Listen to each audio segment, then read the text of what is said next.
So I'm going along on my current regimen, which was treatment every 3 weeks and another one every 4 weeks, but easy. It was an easy treatment. And I just was going upstairs. And when something's going on with your body, it happens so gradually that it's not until you go, oh my God, I can't climb up these stairs. Just one set of stairs to my bedroom. And I just kind of stumbled to my bed and lay on it. And I thought, I'm sick. I better, and I just emailed the doctor and I told her these symptoms.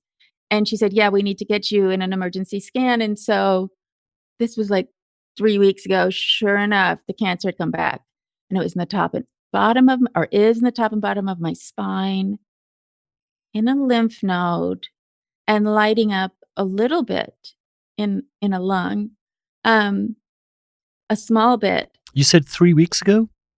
Yeah. Mm-hmm. So you've got this new threat over you.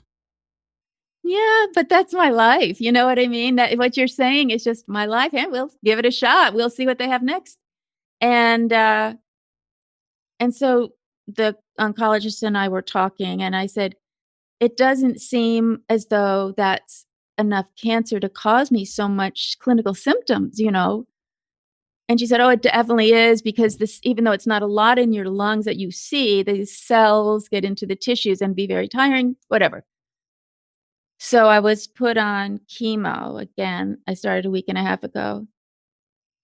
And I thought, I must be imagining this. About a week later, I said, I must be imagining this. There's no way that a week of this could give me so much energy. And I went in and saw the doctor and I said, this is my imagination. He said, oh, not necessarily. So far, I have seen a clinical result, which is good. But I'm only at a third the dosing that she wants to get me to. So we'll have to see how I can really tolerate this. Yeah. But I'm like, Andrew, every single thing I wanted to do in my life, I've done. And there's a lot of other things I'd like to do. There's a lot of mistakes I wish I could go back and correct, but everybody feels that way. And it's just sometimes an excruciatingly heightened awareness of being alive. And then when it gets really close, then then you can get, afraid again, terrified again. And the funny thing was, I'm nowhere near the assisted suicide situation. I mean, I would be, even at top speed and flunking all medications, I would be years away. But I thought, well, this is probably the better time to get up on my, understanding the way that act works. End of Life Act in California, one of our few good laws in this insane state.